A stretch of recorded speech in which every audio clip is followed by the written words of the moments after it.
Bonjour tout le monde, ravi d'être avec vous aujourd'hui. Effectivement, on va parler SEO et contenu dans cette présentation. Donc, pour me présenter en deux mots, je suis le président et cofondateur de Foxglove Partners. On est une agence SEO d'experts seniors.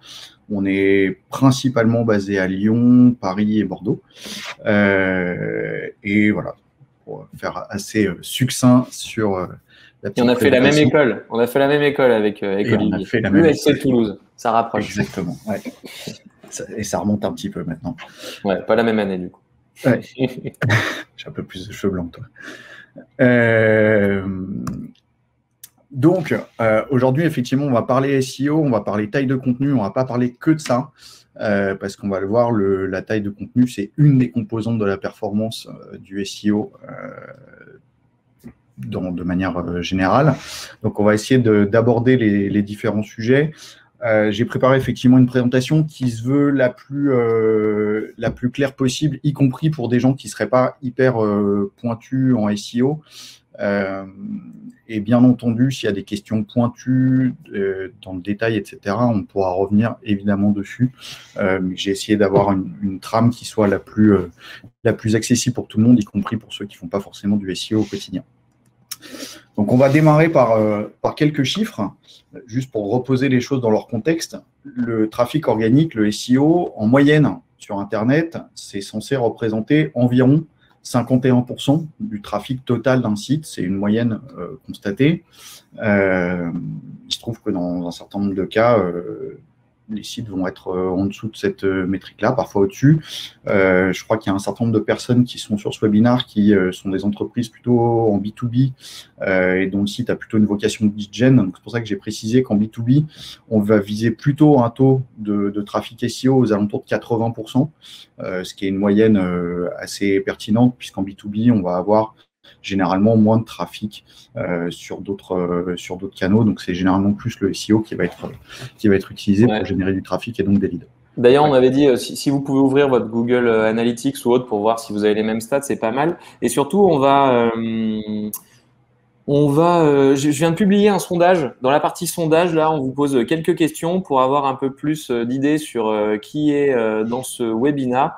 Donc, je viens de publier 3 sondages. Je vous invite, s'il vous plaît, à répondre aux 3, ce qui permettra d'adapter un peu le contenu de la présentation. Et en tout cas, aussi, vous allez pouvoir voir les stats des autres. Donc, ça vous donne une bonne idée un peu de qui fait quoi et ça va vous donner des statistiques. Donc, n'hésitez pas à le remplir. Et je te laisse continuer, Olivier. Je t'en prie. Ensuite, donc, il y a le taux de trafic, enfin le pourcentage global du trafic qui, en SEO, généralement sur un site qui soit plutôt e-commerce ou plutôt B2B, c'est une chose. On voit que généralement, quand même, ça doit représenter la majorité du trafic. Et puis ensuite, il y a une deuxième stat que je voulais mettre en avant, qui est évidemment le taux de clic par position sur la première page de Google. Évidemment, en fonction du fait que sur une requête donnée, ma page se positionne en première position, en 5e position, en 10e position, comme on le voit sur le graphique à droite, le taux de clic et donc le trafic que je vais récupérer sur mon site va être extrêmement différent. On a globalement un taux de clic qui est supérieur à 20% dès qu'on dépasse la position 5 et qui va représenter 6,9% en moyenne dès qu'on est en dessous de cette position-là. Donc, il y a évidemment un impact assez fort à se positionner dans les premiers résultats. D'où l'intérêt, effectivement, entre autres, de travailler son contenu, la taille de ses contenus, si on vise des mots-clés stratégiques et donc porteurs de business. Pour commencer le sujet, j'ai décidé de commencer par une métaphore pour bien expliquer le concept global du SEO. Si on voulait attirer du trafic dans une boutique physique, évidemment, la première chose qu'on ferait, ce serait de construire une boutique, de l'organiser, d'organiser ses rayons, d'organiser ses têtes de rayons, ses têtes de gondole, etc., d'organiser la signalétique en magasin. Ça, c'est un des premiers éléments qu'on ferait pour créer une boutique physique. La deuxième chose qu'on ferait, évidemment, c'est qu'on mettrait en place des produits et qui ont vocation à être vendus, à attirer des clients. Et dans le cas du SEO, on va le voir après, les produits, c'est les contenus. C'est le sujet dans lequel on rentrera en détail aujourd'hui. Et enfin, le dernier élément, c'est de faire parler de sa boutique. Donc, faire en sorte que la boutique acquiert une certaine notoriété, qu'il y ait du fléchage dans les rues pour faire venir les gens dans la boutique. En SEO, ça se traduit avec cette fameuse pyramide du SEO, ou construire sa boutique, ça veut dire créer une structure technique fiable, efficace, correctement organisée pour le site et la faire évoluer en fonction de son offre, notamment de faire en sorte que tout le parcours du robot, de celui de Google, en même temps que celui de l'humain, soit le plus clair, le plus intelligible possible et d'envoyer correctement les robots de Google naviguer correctement dans le site. Juste petit point technique, ouais. Inès nous dit qu'elle voit qu'un écran noir. Est-ce que tout le monde voit bien l'écran? Est-ce que vous pouvez mettre dans le chat si vous voyez bien l'écran et la présentation ou c'est que Inès? Non, on voit bien, ok, pardon. Eh ben, on peut poursuivre. Inès, tu peux relancer peut-être ton navigateur. Ok. Bon, Inès, de toute façon, tu recevras les slides à la fin, mais effectivement, c'est peut-être mieux de les voir en même temps. Donc, ensuite, sur la partie, je disais, la partie produit, ça va être la partie contenu, c'est celle qu'on va détailler aujourd'hui. Et enfin, il y a toute la partie autorité du site qu'on va travailler en SEO par le biais du netlinking, donc des liens entrant vers le site. On parle aussi de backlink. Il y a beaucoup de jargon dans ce métier. Je vais essayer de ne pas être trop jargonneux dans cette discussion. Et s'il y a des questions, évidemment, n'hésitez pas à les poser pour ceux où je serais rentré dans trop de jargon. Un premier principe de base, quand on travaille le SEO, c'est d'avoir en tête que le SEO, c'est une compétition. On veut attirer du trafic, et pour ça, il faut que Google décide que votre site est le plus intéressant, que votre page est la plus intéressante et la plus pertinente par rapport à une question qui va être posée par un utilisateur sur Google. C'est donc Google qui est le maître du jeu, et on se bat contre un certain nombre de concurrents qui vont être plus ou moins larges en fonction des mots-clés qu'on cible. Mais quoi qu'il arrive, l'enjeu numéro 1, et ça, il faut vraiment toujours le garder en tête quand on travaille le SEO, c'est que le but du jeu, c'est d'être meilleur que les autres. Autrement dit, il m'arrive parfois d'entendre des clients qui me disent « c'est bon, le SEO, on l'a travaillé et notre site est conforme ». Il n'y a pas vraiment cette notion de conformité, il y a une notion d'être meilleur que les autres aux yeux de Google. Et pour ça, il va falloir vérifier différentes choses. Et inversement, ça ne sert à rien de suroptimiser et tout si vous êtes déjà meilleur que les autres sur certains mots-clés. Il faut aller chercher ailleurs en général. Avoir un site parfait dans un environnement où tous vos clients sont à la ramasse, tous vos concurrents sont à la ramasse, bon, c'est pas très. Il n'y a pas forcément besoin. C'est un peu ce qu'on va voir après aussi. Oui, effectivement. Et puis, la deuxième notion de base sur laquelle je voulais venir, c'est que le SEO, aujourd'hui, on va parler de contenu précisément. Il faut quand même avoir en tête que le SEO, c'est un sujet qui doit être travaillé vraiment dans son ensemble. De la même manière que si dans une boutique, vous avez de très bons produits, mais que les portes d'accès de la boutique sont fermées ou qu'il n'y a pas de signalétique vers le magasin, vous n'aurez pas de clients. En SEO, c'est la même chose. Le SEO, pour reprendre ma métaphore, c'est les contenus, pardon, pour reprendre ma métaphore, c'est les produits. Mais il faut faire en sorte que l'ensemble de la boutique, donc l'ensemble du site, soit effectivement accessible, efficace d'un point de vue technique et une bonne autorité, en tout cas une meilleure autorité que celle des concurrents qu'elle vise. Et si, on pourra le détailler un peu plus tard, si on n'a pas la même autorité, éventuellement trouver des chemins de traverse, pas forcément aller attaquer directement en frontal des concurrents qui ont une autorité très supérieure à la sienne. Je le détaillerai d'ailleurs dans le cas pratique. On passe aux aspects de contenu. Julien, je ne regarde pas le chat, donc s'il y a des questions, etc., n'hésite pas à m'inquiéter, évidemment. Je gère le chat. Parfait. Donc, à propos du contenu, Google nous donne des règles qui, sur le papier, ont l'air assez simples, mais si on prend quelques secondes pour les lire, sont relativement floues. Google nous dit d'abord, le contenu de chaque page doit être unique sur le site et sur Internet. Très concrètement, je vous laisse réfléchir à la taille d'Internet et à la notion d'unicité de contenu, surtout qu'à travers les yeux d'un algorithme, à travers les yeux de Google, l'unicité d'un contenu, ça va être l'unicité d'un assemblage de caractères, d'une suite de caractères, et donc forcément, sur Internet, il est fort probable qu'on retrouve une partie de duplication de vos contenus. Et sur votre site, très souvent, on le voit, il y a des contenus qui sont dupliqués aussi. Donc ça, c'est un premier élément. Google nous dit aussi que le contenu doit être suffisamment long. C'était la question que tu posais à travers cette publication de SEMrush, 7000 mots. Est-ce que c'est la bonne taille? Qu'est-ce que ça veut dire être suffisamment long? On va le détailler après. Google nous dit aussi que la sémantique du site doit être variée, mais regroupée sur des thématiques bien organisées. De la même manière, ça semble une règle un peu floue. Google nous donne enfin une règle qui me semble être la seule règle simple à comprendre. Chaque page doit viser un objectif spécifique sur un site. Ça, a priori, c'est la seule règle qui semble très très claire pour tout le monde. Donc un mot-clé, quoi. Une page, un mot-clé. Exactement. Un objectif spécifique, c'est un mot-clé. Alors, juste peut-être pour préciser ce qu'on appelle un mot-clé, ça peut être un mot ou une suite de mots, mais c'est une expression sur laquelle on a envie de se positionner.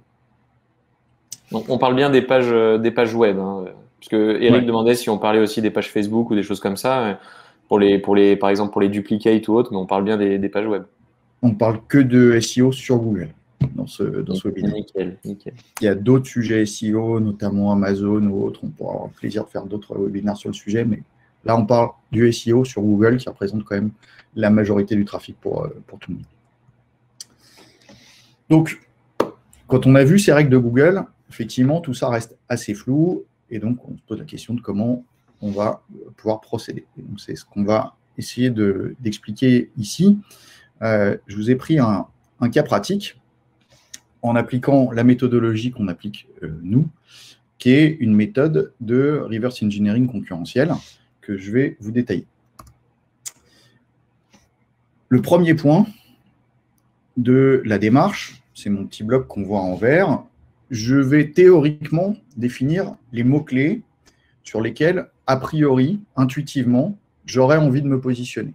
Et je vais également cibler mon persona, la personne à laquelle s'adresse la page que j'ai envie de créer ou j'ai envie d'optimiser.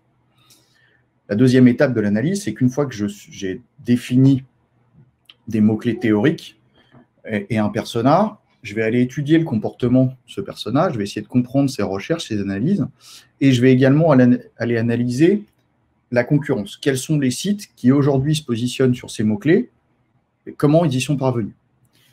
Une fois que je vais avoir fait ça, ça va me donner une trame hyper précise pour pouvoir rédiger un contenu ou optimiser un contenu existant que je vais donc créer, que je vais écrire, que je vais publier, que je vais promouvoir. Et une fois que je vais avoir promu mon contenu, une fois qu'il va être en ligne, je vais attendre quelques semaines. Le SEO, il a une certaine inertie, on y viendra après, pour analyser mes résultats et pour améliorer mon contenu. Donc, on va détailler chacune de ces étapes. Alors, pour vous donner un exemple parlant, j'ai choisi de partir de mon exemple à moi. J'ai créé une agence SEO il n'y a pas très longtemps, l'agence a 2 ans et demi, et je veux capter des leads en SEO. Donc, mon intention première, c'est d'être positionné sur le mot-clé agence SEO. Alors, petit reco pour tous ceux qui participent, ça serait bien que vous puissiez, pendant que Olivier prend son exemple à lui, essayer de vous mettre dans votre peau à vous et dire, bon, ok, donc lui, Olivier, il prendrait agence SEO, essayez de déterminer votre mot-clé. Par exemple, moi, je prendrais agence WordPress. Donc après, à vous de faire ce travail, essayez vraiment tout de suite de l'appliquer à votre propre cas. Le webinaire ne sera que plus efficace encore pour vous. Je vois une question de Joris qui demande si on va parler d'outils. Effectivement, on va en parler. On va détailler sur chacune des phases les différents outils qui sont nécessaires. Donc, première chose, je veux me positionner sur mon mot-clé agence SEO. Dans votre cas, choisissez celui qui vous intéresse. Et je vais du coup aller interroger Google pour voir aujourd'hui quels sont les concurrents qui se positionnent sur ce mot-clé-là. Ça va me permettre de découvrir des concurrents, ça va me permettre de découvrir quels sont les mots-clés sur lesquels eux sont positionnés, de regarder également les volumes de recherche sur chacun des mots-clés sur lesquels eux sont positionnés. Et également, un autre élément de l'analyse que je n'ai pas précisé dans cette slide, c'est que je vais regarder une notion qui s'appelle l'intensité concurrentielle sur chacun des mots-clés pour jauger si, compte tenu de mon autorité, de la puissance de mon site aujourd'hui, j'ai une chance ou pas d'aller me positionner sur ce mot-clé-là. Donc pour ça, je vous ai mis 2 outils que moi j'utilise régulièrement sur ce genre de sujet, Ahref et SEMrush. Et pour répondre à une question qui n'a pas été posée, mais généralement, je vais utiliser au moins ces 2 outils-là parce que les différents outils qu'on va trouver sur le marché vont nous remonter des données avec différentes méthodes de calcul et que c'est important de recroiser la donnée pour être sûr d'avoir une base d'analyse qui soit la plus exhaustive possible et avec le moins de biais possible. Et évidemment, les outils parfois peuvent contenir des biais. Donc, premier élément, je regarde les mots-clés initiaux. Et puis, deuxième élément, a priori, quand je veux travailler un mot-clé, j'ai déjà en tête, moi, des concurrents qui m'intéressent, qui sont potentiellement positionnés sur des mots-clés plus ou moins concurrents avec le mien. Donc, je vais aller regarder les mots-clés sur lesquels ces concurrents-là sont eux aussi positionnés. Donc, sur cette base-là, ça va me permettre de créer un fichier qui va me permettre de qualifier les mots-clés en fonction de leur volume de recherche, de l'intention de recherche, de l'intensité concurrentielle, et donc du potentiel de trafic pour moi, du potentiel que je vais avoir aussi à me positionner dessus. Je vais les organiser en clusters, en familles de mots-clés. On parle beaucoup de clusters aujourd'hui pour d'autres raisons que de SEO, mais je vais les organiser en sous-ensembles pour regarder les différentes intentions de recherche. Et de cette base-là, je vais identifier des opportunités de mots-clés qui vont peut-être pas être directement le mot-clé que j'avais en tête, mais qui vont être des mots-clés sur lesquels, concrètement, aujourd'hui, compte tenu de ma puissance, compte tenu de mes moyens, je vais avoir la possibilité d'aller me positionner. Je vous ai pris un exemple ici. Voilà, un exemple un peu factice avec différentes données que j'ai remontées juste pour faire un exemple, de mots-clés avec des volumes de recherche, un taux de difficulté sur 100, etc. Et comme vous le voyez, au milieu de mon fichier, j'ai finalement clusterisé tout ce qui va tourner autour de Agence SEO Marketplace, qui est un mot-clé qui peut m'intéresser, moi, en tant qu'agence SEO, puisque ça va s'adresser à une cible spécifique. Et du coup, je vais définir que moi qui, à la base, pensais travailler le terme agence SEO, j'ai plus intérêt à travailler agence SEO Marketplace. Je suis sur une requête qui est transactionnelle, qui est très ciblée. Il y a un potentiel de trafic qui m'intéresse. Il y a également une intensité concurrentielle que je sais pouvoir aller battre. Et donc, je décide d'aller travailler ce mot-clé-là. Est-ce que tu peux revenir sur la slide d'avant, s'il te plaît? En gros, pour la petite explication, ça c'est Ahref ou plutôt SEMrush qui donne ce type de résultat? Alors, les deux outils vont me donner les résultats. Moi, je vais extraire les données des différents outils, je vais les mixer pour avoir une donnée la plus précise possible. Mais en gros, avec les versions d'essai de ces outils-là, vous pouvez tester ça. Vous mettez du coup la liste des mots-clés que vous avez vus chez des concurrents ou ceux que vous avez en tête. Et à la fin, là, dans ce tableau, on voit très bien que Agence SEO a 19 000 recherches, qui paraît super intéressant, mais le taux de difficulté sur 100, il est plus élevé. Il est de 24. Et on voit en fait que c'est 2 fois plus facile d'aller sur Agence SEO Marketplace. Donc en gros, il y a moins de concurrence. Mais surtout, il y a quand même du trafic. Il y a quand même 4300 personnes. Et du coup, en gros, pour toi, Olivier, ça te demandera 2 à même des fois 10 fois moins de taf d'être premier sur Agence SEO Marketplace que d'être premier sur Agence SEO. Et du coup, ça sera plus simple après de tenir cette position-là. Mais du coup, sur ces 2 outils-là, vous pouvez avoir ça. Exactement. Romain Mirande, je vois qu'on est déjà effectivement premier. Il est fort. On avait effectivement travaillé cette requête-là, mais je vais vraiment vous donner la méthode avec laquelle on l'a bossé. Donc, j'ai défini ma requête cible. Comment je vais aller travailler ce sujet? Finalement, la question qui était posée, qui était quelle est la taille idéale du contenu à produire pour être meilleur que les autres, la réponse, sur ce point de vue-là, elle n'est pas si complexe que ça à trouver a priori. C'est une analyse statistique que je vais faire. Je vais prendre les 10 contenus qui se positionnent dans les premières positions sur Google sur cette requête-là, et je vais analyser la taille de contenu. Ça va me donner un maximum, un minimum, une moyenne, et du coup, ça va me donner un premier indice de ce que Google attend comme taille de contenu sur cette requête-là, qui potentiellement peut être très différent d'une requête différente. Donc, le premier élément de réponse que j'ai par rapport à la question qui était posée, quelle est la taille de contenu idéale, il n'y a pas une réponse absolue, il y a une réponse relative à chacune des requêtes que je vais vouloir travailler. Donc, la première réponse, je vais la regarder dans mon analyse concurrentielle.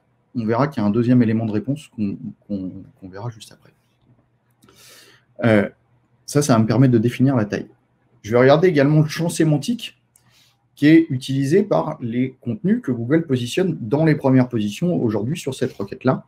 Je vais regarder donc quels sont les mots-clés qui sont employés, quelle est la fréquence de répétition de chacun de ces mots-clés.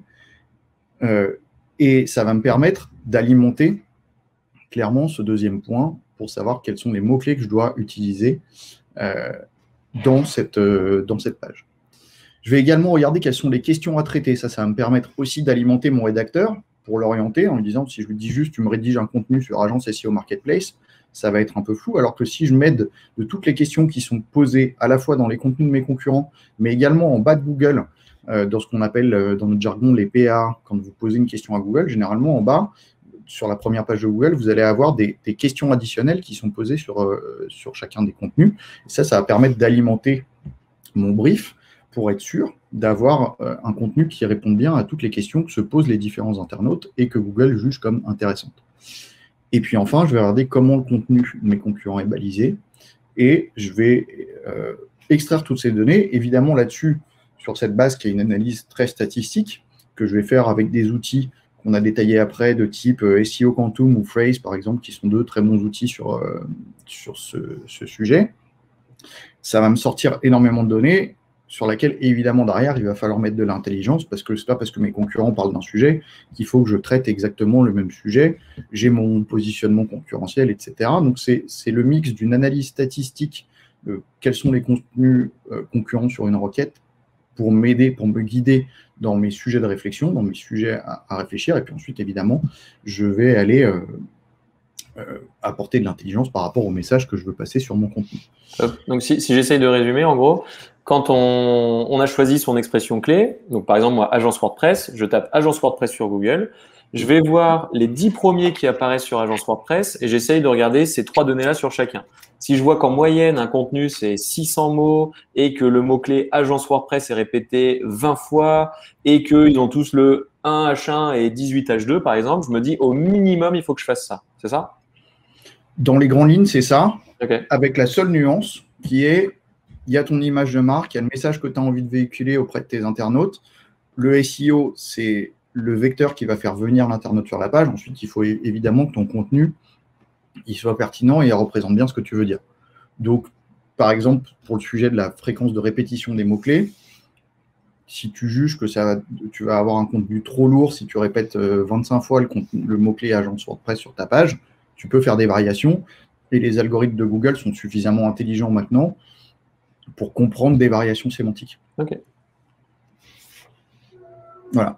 Et sur cette base-là, surtout l'étape que je ne dois pas rater, c'est de faire un brief de contenu pour donner à mon rédacteur des guidelines très précises sur vraiment ce que j'attends sur ces différents éléments. Il y a quelques éléments dont je n'ai pas parlé là, dans ce point sur le titre, le H1, la description que je veux mettre sur ma page. Le titre, le H1, c'est les mots-clés que j'indique à Google comme étant vraiment l'intention de recherche de ma page. La description, c'est la petite phrase qui va s'afficher en dessous du titre sur une page de résultats Google et qui va pousser l'internaute à cliquer sur cette page-là. Donc là, je vais plutôt être dans une démarche commerciale, disons, où je veux mettre en avant sur 156 caractères une petite phrase pour expliquer à l'internaute quelle est l'intention de ma page et lui donner envie de cliquer sur cette page-là.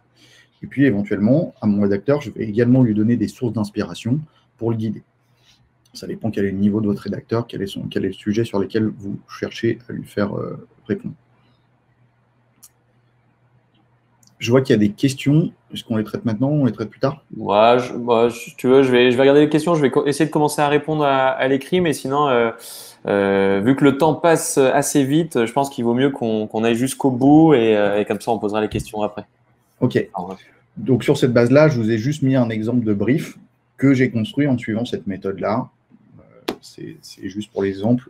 Quand vous téléchargerez la présentation, on pourra regarder un peu pour avoir un détail de quel est le type de brief. Sur les données sémantiques également, donc ça, c'est des données que j'ai extraites, par exemple, de SEO Quantum, qui va me donner, typiquement, voilà, la fréquence de répétition idéale sur chacun des mots-clés, leur niveau d'importance sur chacun d'entre eux. Donc, ça me permet d'avoir vraiment des guidelines assez claires sur la fréquence de répétition de chacun de mes mots-clés, la sémantique que je veux inclure dans mon contenu. Et donc, sur la base des différents éléments que j'ai collectés, je vais pouvoir structurer mon contenu avec des titres, avec des sous-titres que je vais configurer d'un point de vue technique pour que Google comprenne en mettant une balise title que voilà, ça c'est le titre de ma page, ça c'est mes sous-titres, et donc que quelqu'un qui se pose des questions sur ces thématiques-là peut potentiellement avoir un intérêt à lire cette page.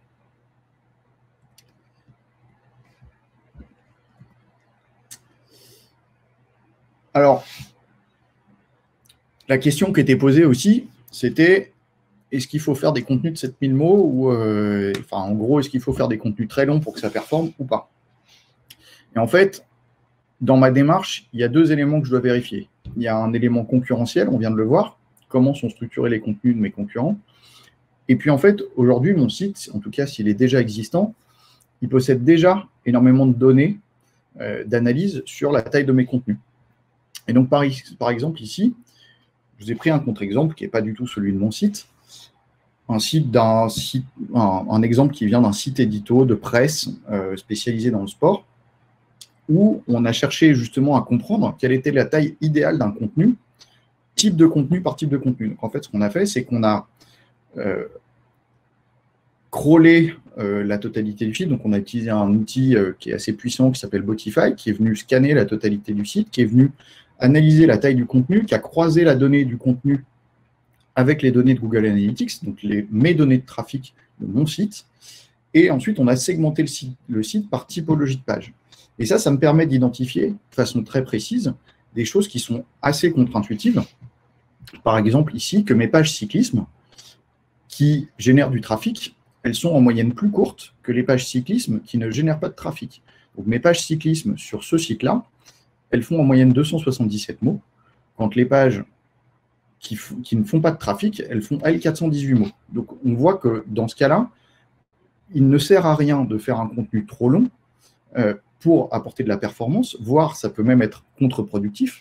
J'ai un contre-exemple ici sur mes pages qui s'appelle Direct dans ce site-là. Et donc, cette donnée-là, moi, je vous recommande vraiment de l'analyser à chaque fois que vous voulez vous lancer dans la production de contenu si vous avez une visée SEO.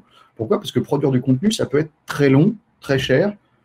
Parfois, ça ne passionne pas toutes les personnes qui ont ce travail-là à faire. Parfois, c'est un peu vécu comme une corvée. Donc, autant être absolument certain d'avoir une directive très claire sur la taille du contenu qu'on a à produire. Parce qu'évidemment, produire un contenu de 500 mots, ça coûte 2 fois moins cher en temps et en argent qu'un contenu de 1000 mots. Donc, c'est important d'avoir ces éléments-là en tête et d'être sûr, notamment si vous avez un nombre conséquent de contenus à produire, d'être sûr de prendre une base de départ avec une indication très claire là-dessus. Donc, pour résumer, regardez les données concurrentielles sur cet aspect-là, comment sont structurées, comment sont organisées, quelle est la taille des contenus concurrentiels. Regardez également vos données sur votre site, c'est une pépite, et ça va vous permettre d'avoir une information hyper précise sur notamment ce sujet-là, qui peut être encore une fois très coûteux s'il est mal géré. Une fois que j'ai produit le contenu, je n'ai pas terminé. Je vais devoir le promouvoir sur le site et je vais devoir le promouvoir ensuite à l'extérieur du site. Donc, promouvoir sur le site, qu'est-ce que ça veut dire? Ici, on parle de grappe thématique. L'objectif, donc je vous ai fait un petit schéma que je vais essayer de vous expliquer. J'ai une page principale qui est optimisée pour mon mot-clé principal, mais Google, il y a très peu de chances que Google m'envoie du trafic si j'ai une seule page qui parle d'un sujet sur mon site et que si cette page, elle est isolée et que du coup, mon site, c'est un peu un fourre-tout avec différents contenus qui ne sont pas maillés entre eux. Bref, le but du jeu, mon but, c'est de faire en sorte que Google comprenne que sur cette thématique globale, si je prends mon exemple, l'agence SEO Marketplace, je suis un acteur pertinent et efficace et que du coup, Google mette en avant mon contenu. Donc, je vais avoir ma page principale qui est optimisée pour mon mot-clé principal. Et puis ensuite, je vais avoir idéalement des pages sous-thématiques qui vont traiter d'une sous-problématique liée à mon mot-clé principal que je vais également écrire et sur laquelle surtout je vais faire des liens qui renvoient vers ma page principale. L'idée étant que Google comprenne que cette page-là, c'est la plus importante. Dans la vie réelle, juste pour prendre un parallèle pour ceux qui ne feraient pas de SEO, dans la vie réelle, plus il y a de gens qui vont parler de vous, plus vous devenez quelqu'un d'important.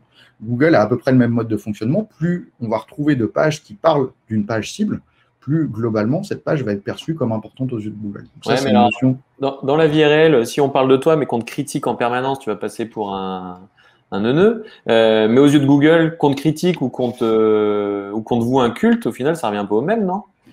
Ouais. Ça, c'est bien, dans ça. Dans une majeure partie des cas, c'est effectivement bien. Bon, c'est quand même. Ensuite, il y a un utilisateur derrière qui va lire oui, les critiques. critiques. Non, mais je parle de Google. Ouais. Mais aux yeux de Google, effectivement, ça peut fonctionner.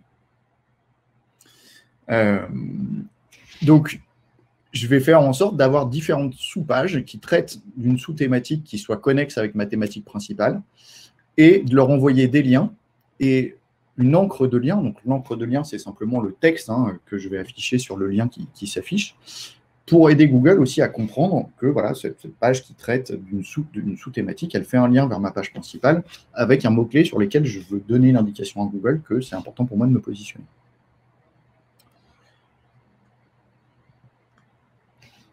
Donc là, j'ai pris mon exemple.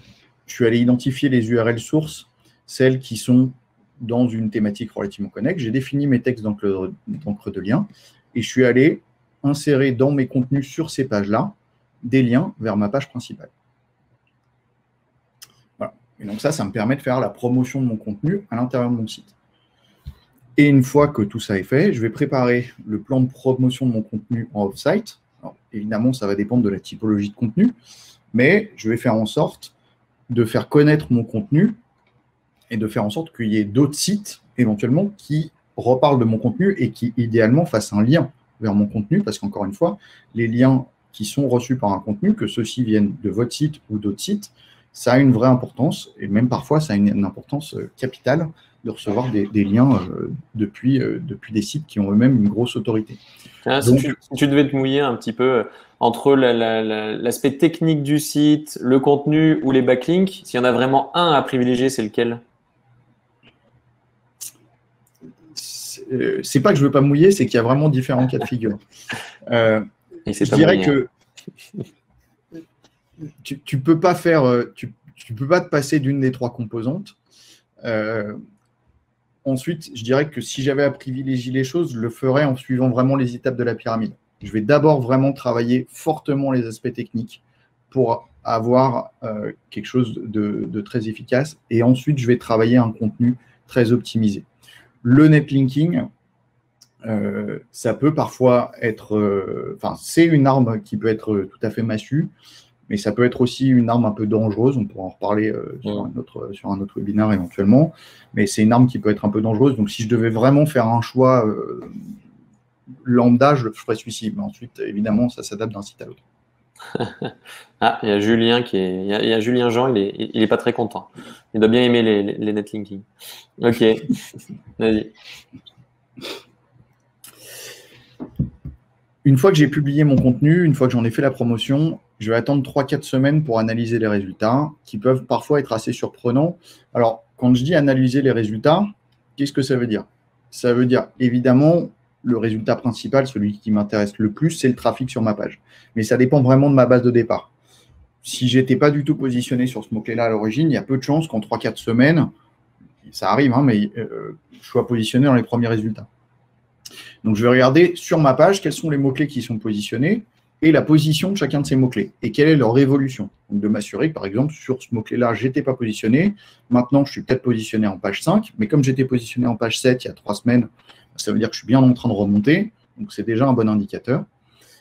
Pour les mots-clés sur lesquels je vais être positionné en page 1, je vais regarder quel est le taux de clic et je vais regarder également si je n'ai pas des mots-clés sur cette même page qui sont positionnés au-delà de la page 1, par exemple en haut de la page 2 et sur lesquels j'ai éventuellement des opportunités de trafic. Donc, je vais repartir, je vais refaire mon analyse, mais en sens inverse. J'ai publié un contenu qui visait à se positionner sur un mot-clé principal, mais Google est maître du jeu et potentiellement il m'a positionné sur d'autres mots-clés. Et donc, je vais regarder quelle est la résultante finalement de mon contenu pour voir si je n'ai pas de nouvelles opportunités à tirer de ce que Google a perçu de mon contenu. Parfois, j'ai des très bonnes surprises. Je vais me retrouver positionné sur le mot-clé que je ciblais et d'autres qui sont hyper intéressants. Parfois, j'ai des surprises moyennes de type, je ne suis pas positionné sur le mot-clé qui m'intéressait initialement, mais je suis positionné sur plein de mots-clés périphériques. Donc, la question, c'est comment je fais pour remonter sur mon mot-clé principal et comment j'optimise mes mots-clés périphériques. Bref, je repars sur une phase d'analyse pour avoir pour apporter régulièrement des nouvelles sources de trafic à mon site. Donc, où est-ce que je vais analyser mes résultats? En priorité, pour la plupart d'entre vous, vous avez un compte Search Console. C'est un outil qui est gratuit et dont je vous recommande vraiment de vous servir. Ça va vous permettre de regarder, moi, ce que je vous conseille de suivre au quotidien, peut-être pas au quotidien, mais au moins une fois par semaine, c'est l'évolution du volume de mots-clés qui sont imprimés par Google dans votre thématique. Ça veut dire quoi? Ça veut dire que vous rentrez dans... Enfin, quand Google me dit qu'il a imprimé un mot-clé, ça veut dire simplement qu'il a choisi votre site parmi les 100 premiers résultats de recherche sur un sujet. Ça ne veut pas dire que vous êtes en première page, ça ne veut pas dire qu'un internaute vous a vu. Mais ça veut dire que Google commence à comprendre que dans cette thématique, vous êtes un site pertinent. Je vais suivre aussi l'évolution de ma position sur chacun de mes différents mots-clés. Ce que je disais tout à l'heure, je passe de la page 7 à la page 5, puis à la page 3, puis à la page 1. Et puis enfin, je vais regarder le volume de clics pour chacun des mots-clés chaque mois.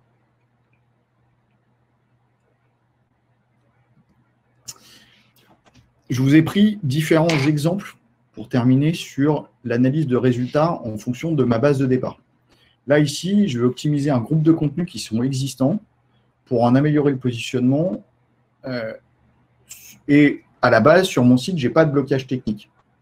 Alors, j'ai pris un site un peu de niche. On voit qu'au total, sur une durée de 6 mois, grosso modo, j'aurais généré 3500 clics. Mais on voit que globalement, la première chose qui commence vraiment à décoller, c'est la courbe violette, c'est la courbe d'impression. Dans un premier temps, Google commence à comprendre que mon site est pertinent sur cette thématique. Et puis, petit à petit, il faut environ 3 mois pour que mes mots-clés soient passés en première page. Et du coup, que j'ai un volume de clics qui commence à augmenter de façon très conséquente. L'autre courbe qui n'est pas forcément simple à analyser, c'est la position moyenne. Google Search Console va me remonter une position moyenne et va faire du coup la moyenne de la position de l'ensemble de mes mots-clés qui sont positionnés sur une thématique ou sur une page. Et donc, comme on voit que dans un même temps, j'ai plus de mots-clés, plus d'impressions qui sont positionnés, forcément, ma moyenne, elle reste assez stable, et pourtant, j'ai mes clics qui s'envolent. Pourquoi? Parce qu'en fait, la moyenne globale de l'ensemble des mots-clés reste stable parce qu'il y a plus de mots-clés, tout simplement. Alors que la position unitaire de chacun de mes mots-clés, c'est globalement amélioré. Deuxième exemple, j'ai pris sur un site qui fait beaucoup plus de trafic. J'optimise un groupe de contenus existants, mais à la base, j'ai des blocages techniques. Et en fait, je vous ai pris cet exemple pourquoi? Parce que, et ça répond un peu à la question que tu me posais tout à l'heure, Julien, comment je priorise les choses, ça dépend de la typologie de site. Si je prends l'exemple de ce site-là, typiquement, en fait, le travail sémantique que j'ai fait sur mes contenus, il a été assez faible. Dans un premier temps, globalement, les 3 premiers mois, j'ai essentiellement fait un travail technique, d'optimisation technique qui visait à pousser mes contenus existants. Et en fait, on voit que très vite, en levant des barrières techniques sur un site qui possédait déjà beaucoup de contenu, j'ai fait augmenter de façon très conséquente le trafic. Et ensuite, dans un second temps uniquement, je suis allé travailler le contenu sur des pages très spécifiques. Mais ça m'intéresse. Ça veut dire qu'il faut prendre une agence pour faire des optimisations techniques. Ça, c'est cool pour moi, ça, pour les sites. Ou c'est vraiment sur les contenus? Est-ce que c'est les optimisations techniques du site en tant que tel, la structure, la rapidité du site, le côté responsive et tout ça? Ou c'est vraiment de la technique en lien avec le contenu même? c'est les deux, mon capitaine. Bon, c'est bien. Alors. On va pouvoir bosser tous les deux. Alors ça, c'est cool. On a tous les deux du boulot. Alors, parfait. Exactement. En tout cas, il faut se poser la question avant de démarrer une stratégie SEO. Effectivement, est-ce que vous avez besoin d'accompagnement sur la technique ou pas? Parce que parfois, et pas plus tard que ce matin, je discutais avec un client, il a la moitié des pages de son site qui ne font pas de trafic, tout simplement parce qu'il a des blocages techniques. Et donc, au lieu de se lancer sur la création de contenu, on va d'abord lever ces blocages techniques.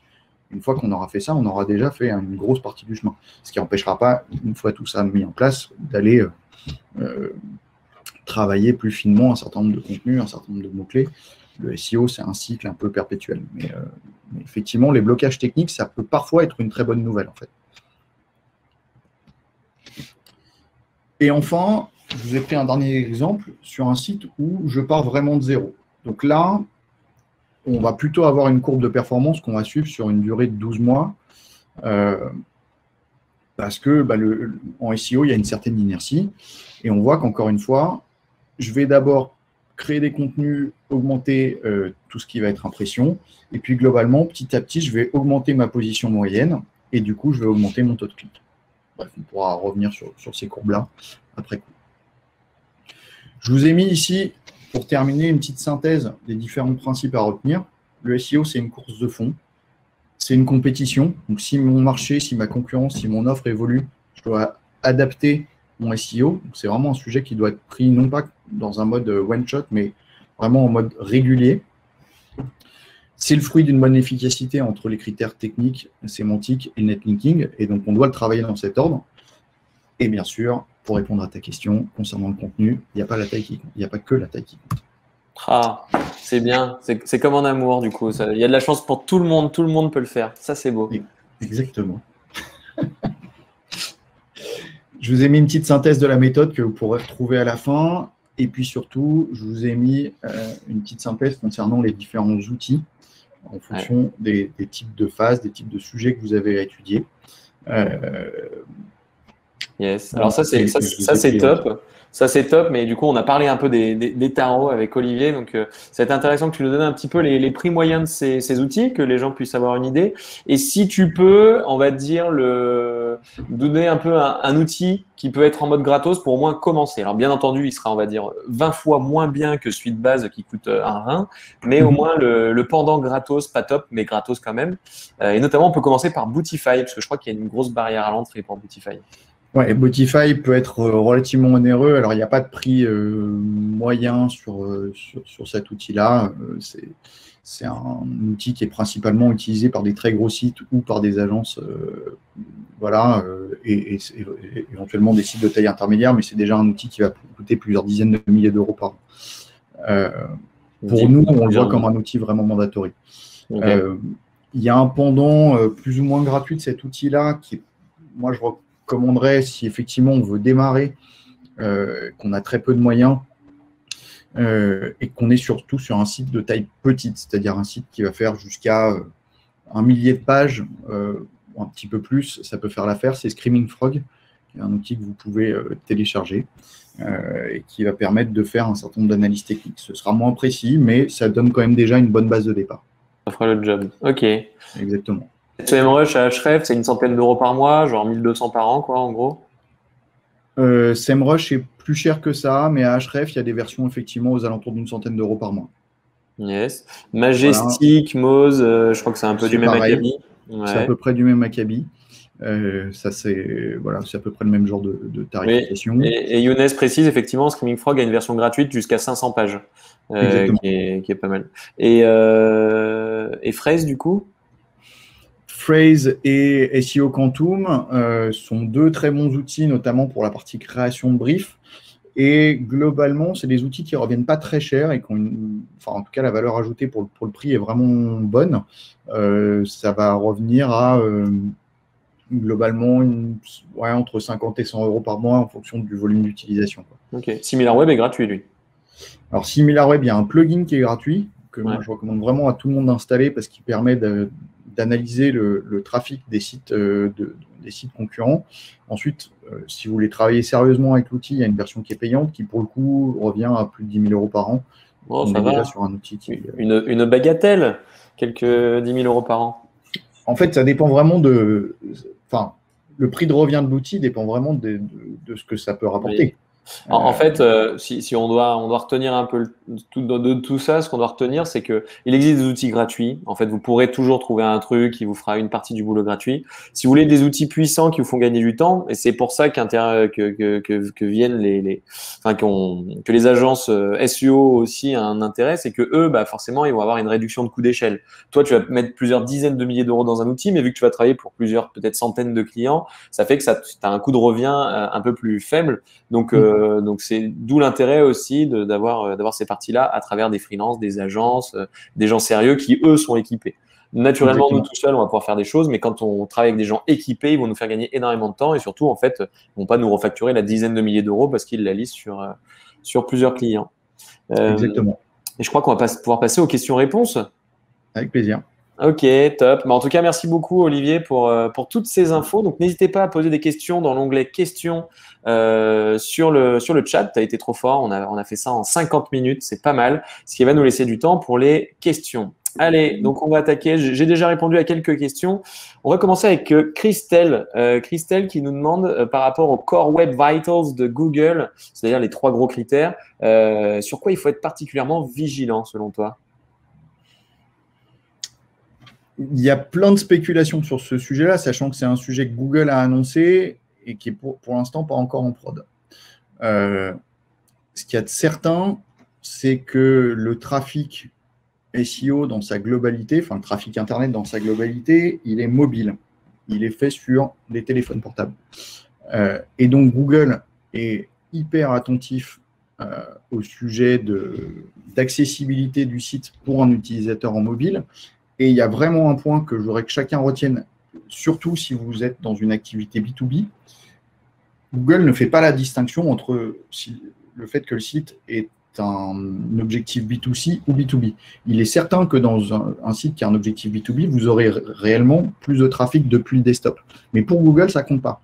Donc, il est important, même si votre site il a une vocation de générer des leads en B2B, de l'optimiser pour le mobile, y compris si vos utilisateurs ne sont pas des utilisateurs mobiles. Parfait. Bon, on va dire du coup le côté un peu mobile du site et côté aussi, bien entendu, temps de chargement, sécurisé, machin, il existe plein de trucs, mais côté mobile. Autre question de Christelle. Sur les permaliens d'un blog, vaut-il mieux avoir l'URL de son site / nom de l'article ou avoir un truc genre /blog / nom de l'article et ainsi de suite? Est-ce qu'il y a des petits recos que tu pourrais donner sur les structurations des URL de pages? Alors, je ne suis pas sûr d'avoir compris la question. Là, par exemple, c'était est-ce qu'il vaut mieux avoir en gros une URL à rallonge ou l'avoir la plus courte possible quand on a des URL pour les permaliens, les slugs? La structure de l'URL en elle-même, ce n'est pas un critère important en lui-même. Ce qui va être important, c'est l'encre du lien. Si on parle effectivement de lien à l'intérieur d'un contenu, là, il va falloir l'optimiser pour le SEO. Alors, il faut distinguer deux choses quand on parle de liens. Il y a les liens on-site et les liens off-site. Les liens on-site, c'est les liens que je fais depuis un contenu à l'intérieur de mon site vers un autre contenu à l'intérieur de mon site. Là-dessus, je peux faire de l'optimisation, je peux même aller dans de la suroptimisation. Je n'ai jamais vu le moindre site pénalisé parce qu'on avait des liens très optimisés à l'intérieur de son site. Pour les liens qui viennent de l'externe, donc les backlinks, il va falloir se méfier à ne pas faire de la suroptimisation, donc à ne pas faire trop d'encre de texte trop optimisé sur mon mot-clé. Ça pourrait être jugé comme de la triche, pour faire simple, par Google. Ça peut amener à des pénalités. Ok, donc dans les critères très importants, si tu devais faire un top 2, ça serait le titre et le titre H1, enfin le title et le H1, mais par exemple l'URL même, le permalien. Le slug de l'URL, ça n'a pas un impact quelconque. Ok, tu vois, je croyais qu'il y avait un impact fort. Ok, merci. Question de Youssef. Quels peuvent être les impacts à mettre à jour une page ou un article pour rajouter davantage de contenu? Le fait de mettre à jour par la suite, est-ce que c'est bon ou est-ce qu'il faut éviter de faire des mises à jour? Non, c'est même très bien.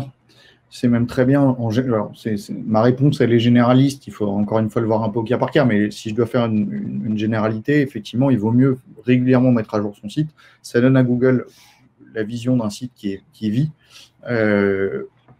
qui apporte des nouvelles réponses, etc. Ça peut effectivement jouer.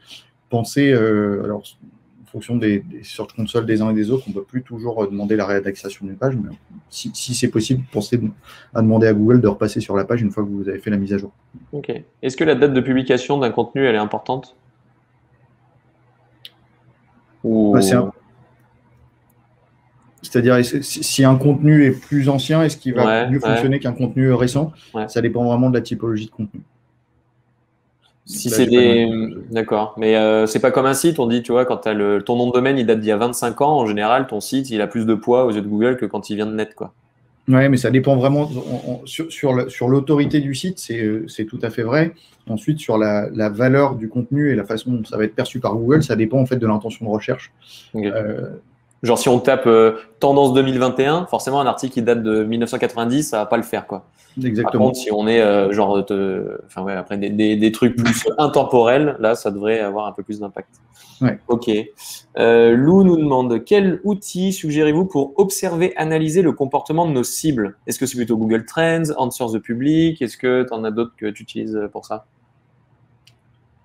Pour observer le comportement de vos cibles. Alors, ouais. Pour savoir un peu les mots-clés qui ont le vent en poupe et tout ça, quoi. Ouais, ceux-là peuvent être intéressants. Moi, j'utiliserais effectivement plutôt SEMrush, plutôt Ahref. qui vont avoir une base de données quand même très, très vaste. Ok. Super. Quel outil est-ce que tu recommandes pour identifier les améliorations à apporter au contenu de tes articles? Vraiment pour analyser le contenu en tant que tel, pas la structure, pas le machin, pas le nombre de. Enfin, voilà. Analyser une page. Ouais, sans aucun doute. Dans une version accessible pour tout le monde, ceux que j'ai recommandé, SEO Quantum et Phrase. Ok, bon, en plus, ils avaient l'air d'être plutôt accessibles. Ouais. Tiens, à quel moment le niveau de difficulté, ça devient vraiment corsé? Tu dis là, c'est impossible. Tout à l'heure, tu montrais, il y avait du 12, du 24, du 43 sur 100. C'est quoi un truc où tu commences à te dire, putain, c'est mort? En fait, ça dépend de l'autorité de mon site. Et là, pour le coup, SEMrush et Ahrefs vont me dire quelle est l'autorité de mon site. Okay. Donc, si j'ai une autorité de 40, par exemple. Si j'ai une autorité de 40, j'ai intérêt à aller taper des sites qui ont une autorité de 40 ou moins. Ok. Voilà. C'est sûrement pas aussi simple que ça, mais du coup, allez tester votre site. S'il a 20, il faut aller tenter des trucs qui sont en dessous de 20. S'il a 1000, ce qui n'est pas possible sur 100, bien entendu, vous pouvez aller tenter du plus, quoi. Ok. Ensuite, là, je parlais d'autorité d'un site. Il y a une autorité globale du site et puis ensuite il y a une autorité thématique. Donc c'est aussi ce genre de sujet qu'il faut aller creuser. Mais du coup, vous pouvez le trouver sur ce type d'outil, c'est cool. Tiens, est-ce que tu peux donner une fourchette, question de Carole, fourchette de budget à consacrer en SEO? J'allais répondre, c'est entre 0 et 10 000 par mois, mais en gros, est-ce que tu as un budget moyen où tu te dis, en dessous de ça, il vaut mieux le faire tout seul comme un grand et être plutôt à 0? Non, moi, sur les sites, je dis en dessous de 8000, faites-le vous-même ou avec un cousin. Mais sinon, si vous voulez vraiment faire un truc costaud, c'est à partir de temps, quoi. Ouais. Alors, pour donner une réponse la plus complète possible, et sans y passer non plus trop de temps, le prix que vous devez y mettre va dépendre d'une part du ROI que vous en attendez, d'autre part de l'intensité concurrentielle de votre marché, et enfin de la taille et de la typologie de votre site. Moi, je vous donne mon avis sur ce sujet. Pour avoir été, avant d'avoir une agence SEO, j'ai été client d'agence SEO, j'ai été entrepreneur dans d'autres domaines. Ma seule certitude, c'est que c'est une compétition dans laquelle, si on prend le départ, c'est pour être le premier, c'est pas pour être après le podium, quoi. Donc, il faut vraiment analyser ces différents paramètres-là et vous dire, si je me mets à faire du SEO, je le fais vraiment à fond ou pas. Donc, pour vous donner un ordre d'idée, je pense que c'est un budget annuel qui doit être en fourchette basse aux alentours de 20 000 euros par an. En fourchette haute, ça peut monter à des millions sur certains sites. J'imagine que tu es plutôt sur les dépenses Amazon. Minimum, en gros, du 1005 par mois pour vraiment faire quelque chose de costaud. Et je me souviens à l'époque, nous, chez Pilotine, au tout début, on avait fait une offre super géniale, 99 euros par mois, 199, autant vous dire qu'on faisait pas grand-chose, voire rien du tout. Donc, je suis un petit peu d'accord avec toi. En tout cas, en dessous de 500, c'est vraiment pas crédible. Mais sinon, un budget un peu pour faire les choses correctement à partir de 2005 quand vous passez par une agence. Après, bien entendu, si c'est votre cousin, il vous fera une petite remise, hein, ça c'est sûr. Après, à voir avec qui vous voulez bosser. Ensuite, alors j'avais répondu à d'autres questions. Comment détecter les problèmes techniques SEO? Est-ce que encore les outils que tu as donnés, ou par exemple, moi j'utilise aussi Woorank, des trucs comme ça des fois? La plupart du temps, effectivement, les outils que j'ai donnés. Alors, par ordre de prix et du coup aussi de qualité en fonction de la typologie de site, on va retrouver Screaming Frog, on en a déjà parlé. Je n'ai pas parlé, mais il y a aussi OnCrawl qui est un outil intermédiaire entre Screaming Frog et Botify. Et enfin, Botify quand on va vraiment faire du super boulot. Ok, top. OnCrawl, je vais le mettre. Qu'est-ce que tu penses d'Ubersuggest, le truc de Neil Patel? Je ne l'ai pas utilisé récemment, donc je n'ai pas trop d'avis. Ok. Alors moi, du coup, je le montre souvent quand je fais des cours à des étudiants, des trucs comme ça. Il est pas trop mal pour voir un mot-clé en particulier, mais vu que vous êtes limité à 3 ou 4 recherches, on est vite limité, mais ça vous permet de connaître le niveau de difficulté et le nombre de requêtes sur un mot-clé en particulier. Il est pas mal pour ça. Ça fait un bon taf sur quelques recherches. Qu'est-ce que tu penses de 1.fr? Pareil, c'est pas un outil que j'utilise régulièrement, il faudrait que je demande dans l'équipe. Ok. Alors, question de Christelle, est-ce qu'il est absolument nécessaire d'intégrer le flux RSS? Est-ce que ça sert encore à quelque chose, ces foutus flux RSS? Moi, j'en vois plus trop passer, perso. Ouais. Pareil, je vais être déceptif sur la réponse aux questions. Ça fait très longtemps que j'en ai pas entendu parler, donc Okay. ouais. Je pense que c'est un peu dead les flux RSS Ouais, et en plus ça peut faire du contenu dupliqué, donc c'est pas fou. Ouais. Question de Younes. Si on a des URL lentes que GSC explique par un CLS important, quels sont les quick wins à privilégier? Alors, je ne sais pas si Younes a fait exprès de mettre le plus de mots franglais au monde. Je comprends la question, mais envoie-moi des exemples de ces URL, Younes, je te répondrai. Ouais. Younes, alors déjà, oui, avant que vous partiez tous, parce que là, il nous reste plus que quelques minutes, n'hésitez pas à m'ajouter sur LinkedIn, surtout à ajouter Olivier Job sur… Job. Comment tu dis, Job ou Job?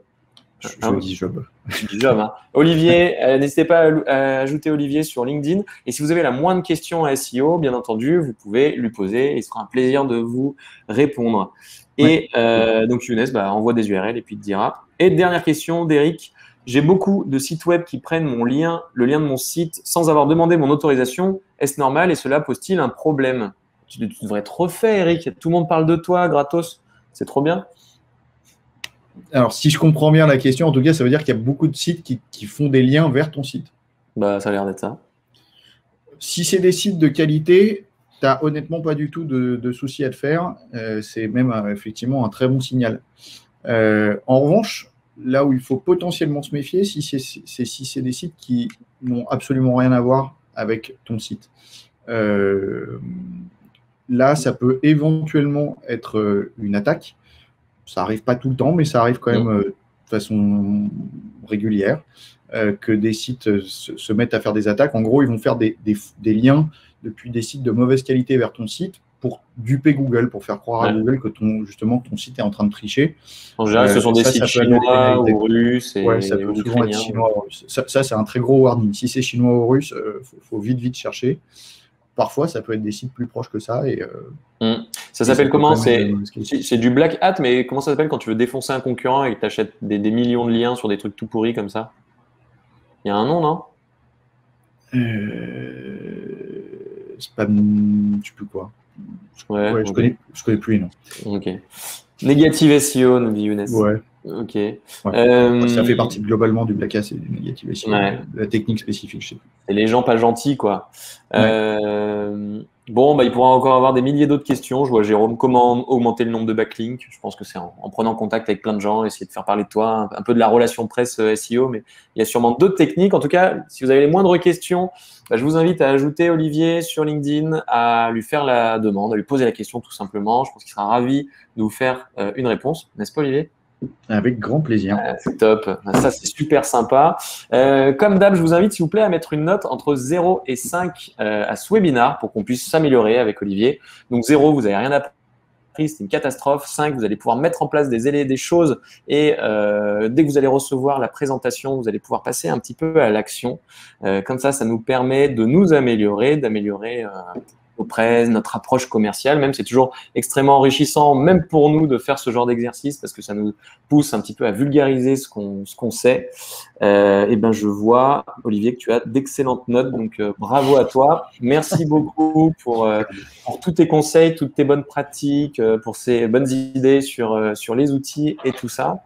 Je vous souhaite à tous une excellente journée. Vous allez recevoir d'ici 2 heures à peu près par mail le replay du webinaire ainsi que la présentation. Donc, pensez à cliquer dessus. Pour tous ceux qui sont intéressés, le 20 mai et début juin, il y a un webinaire sur les structures de sites web qui sont vraiment performants, les sites les plus performants en termes de prospection digitale, pas forcément en termes de SEO, parce que SEO, c'est un truc à part entière, mais en termes de prospection, quelle est la structure idéale pour un site web pour faire de la prospection.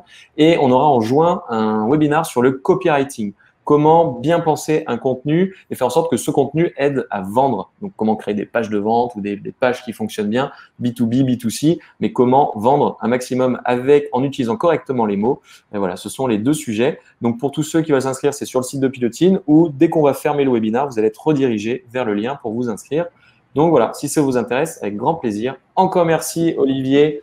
Merci à toi. Merci à tous. Expliqué aujourd'hui. Et puis, je pense qu'Olivier est dispo si vous avez la moindre question ou si vous souhaitez passer par une des meilleures agences, voire la meilleure agence française sur le SEO. Allez, à plus. Ciao, ciao. À plus. Bye.